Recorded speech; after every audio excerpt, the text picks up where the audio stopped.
Hello, good morning, everyone. Welcome to Saurav's classes.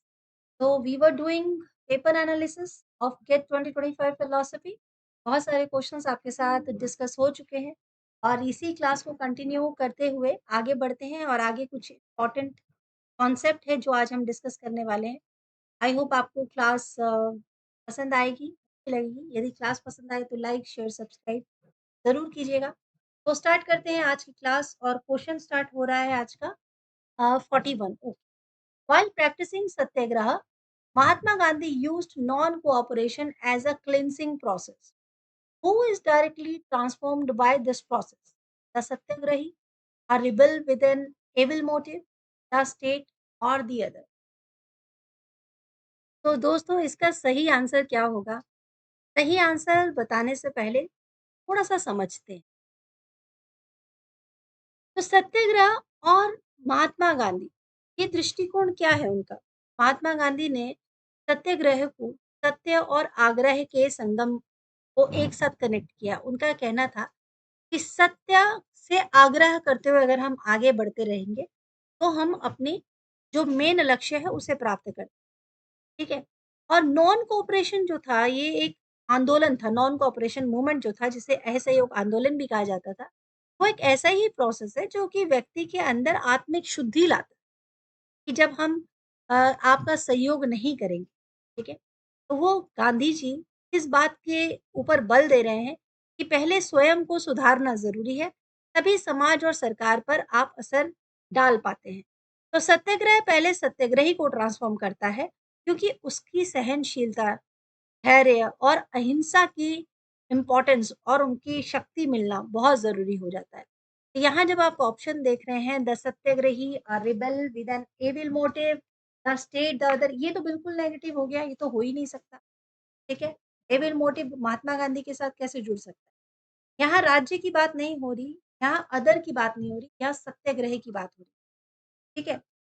ये बिल्कुल सही है क्योंकि सेल्फ ट्रांसफॉर्मेशन पे ही फोकस दिया जा रहा है और गांधी जी कहते हैं कि सत्याग्रह के सबसे पहले प्रभाव स्वयं किस पे होता है? सत्याग्रह पे होता है। जो सत्याग्रह करता है तो सबसे पहले उसे सच बोलना होता है, उसे सही रास्ते पे चलना होता है।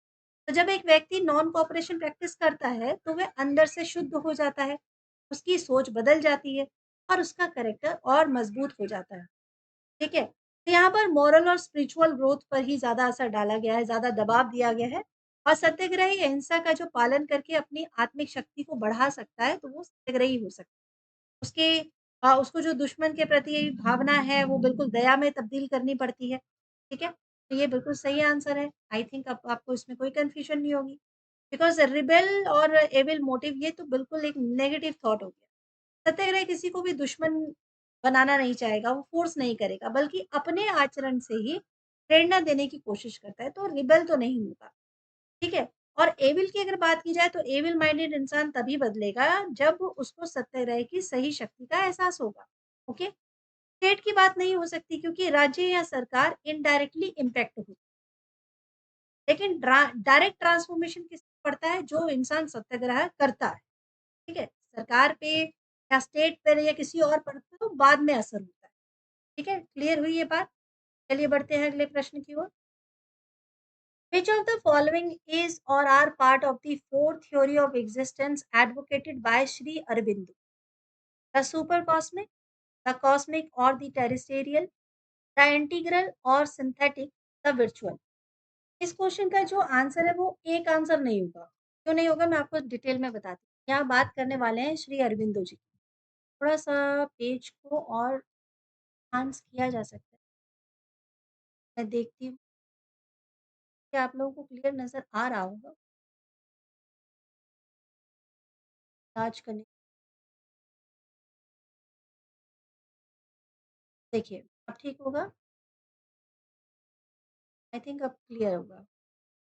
ठीक, हाँ।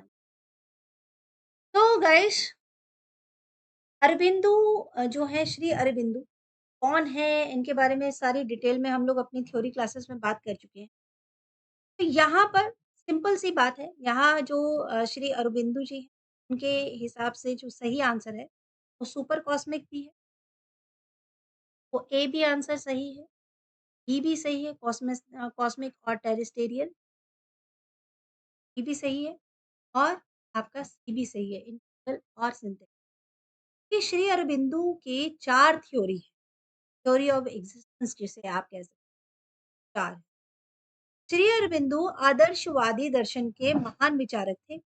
उन्होंने 4 इम्पोर्टेंट थ्योरी ऑफ एक्जिस्टेंस को बताया, जो कि दर्शन और अध्यात्म दोनों से जुड़ी हुई है।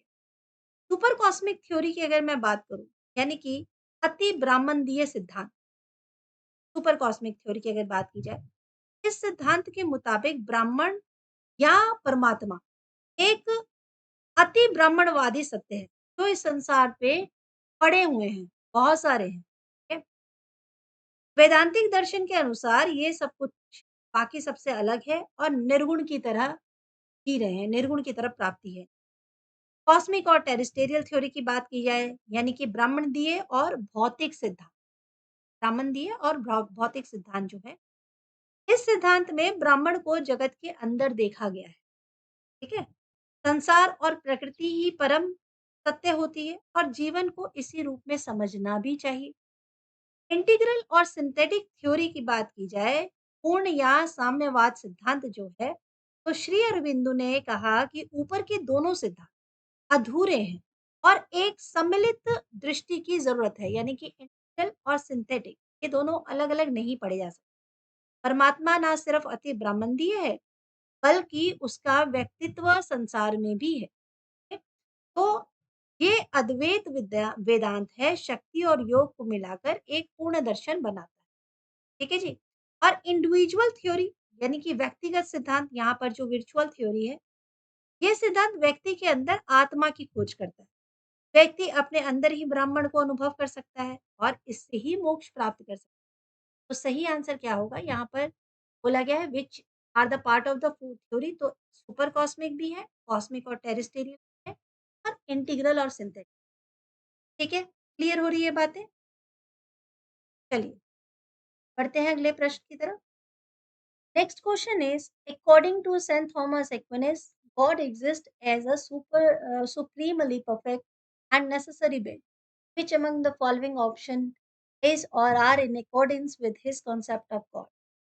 Option A, knowledge of God is innate in human beings. Option B, true happiness is found in God. Option C, human beings have a prior knowledge of God. Option D, God is known only by reflection. Saint Thomas Aquinas जो है वो एक Christian philosopher है और theologians जो भी हैं, ठीक है, थियोलॉजियन भी हैं। तो जो नेचुरल थियोलॉजी के महान विचारक माने गए हैं और उनका ही कॉन्सेप्ट है कि वो ये कहते हैं कि भई भगवान जो है वो नेसेसरी बीइंग है, बहुत ज़रूरी है। वो भगवान को बहुत ज़रूरी मानते हैं और उनका कहना ये है कि भई जो उनके हिसाब से अगर मैं कॉन्सेप्ट ऑफ गॉड की बात करूँ, क्या कहते हैं कि जो सर्वशक्तिमान होता है, सर्वज्ञ होता है, पूर्णता होता है, यानी सुप्रीमली क्या होता है, परफेक्ट होता है, वो भगवान है। वो नेचुरली वहाँ पर अवेलेबल है, ठीक है? तो नेसेसरी बीइंग है। अब यहाँ पर जब हम ऑप्शन देख रहे हैं, तो ये ऑप्शन देखिए, knowledge of God is इनेट in human being, true happiness is found in God, human being have prior knowledge of God, ये तो बिल्कुल नेगेटिव हो गया। Human being have prior knowledge of God, God is known only by reflection. अब यहाँ पर सही answer Saint Thomas के जो ज्ञान के हिसाब से अगर देखा जाए, तो ऑप्शन ए बिल्कुल ऑप्शन बी बिल्कुल सही हो जाएगा। True happiness is found in God. क्यों हो जाएगा? क्योंकि अगर मैं ऑप्शन ए देखूँ, knowledge of God is इनेट in human beings, तो ये गलत है।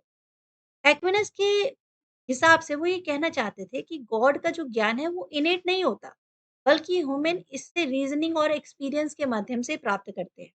ठीक है? ये अब आप भगवान के बारे में अगर जानना चाहते हो, तो उसके बारे में ज्ञान लेते हो। ऐसा नहीं है कि आप ये कहते हो कि मैं तो बचपन से जानता हूँ भगवान के बारे में, मुझे ऐसे ही ज्ञान प्राप्त हो गया। अगर ऐसा होता तो गौतम बुद्ध को ज्ञान कैसे प्राप्त हुआ? तो ज्ञान पहले खोजना ही पड़ता है, ठीक है? ज्ञान लेना पड़ता है और एक्सपीरियंस आप आपको जो है ज्ञान देते हैं। तो इसीलिए ए तो गलत हो जाता है। अगर सी की बात की जाए, तो human being have prior knowledge of God. तो यहाँ पर ये कहते हैं एक्विनेस कि भई ये तो अजीब-सा रीज़न है कि गॉड को विशेष में जान सकते हैं, ना कि प्रायर। पहले नहीं जान सकते। आप हाँ, के बाद धीरे-धीरे जान सकते हैं, उसके बाद ज्ञान लेके जान सकते हैं। तो ये अरिस्टोटल और एम्पिरिकल नॉलेज जो है उनके कॉन्सेप्ट पर बेस्ड। फोर्थ है God is known only by reflection, ये भी बिल्कुल सही बात है। एक्विनस के अनुसार हम सीधे भगवान का ज्ञान नहीं प्राप्त कर सकते, बल्कि दुनिया और प्रकृति के अध्ययन करके ही हम उनके अस्तित्व का बोध हम पा सकते हैं, तभी हमें पता चल पाएगा। तो ये नेचुरल थियोलॉजी के कॉन्सेप्ट हैं, जो कि 5 ways of proving God's existence में भी देखा जा सकता है। तो अगर देखा जाए तो सही आंसर क्या हो जाएगा? बी और डी बिल्कुल सही आंसर हो जाएँगे। ए और सी जो गलत आंसर। आई होप अब आपको समझ में आ गया होगा ये क्वेश्चन, ठीक है? इसकी थ्योरी। तो बढ़ते हैं अगले क्वेश्चन की तरफ।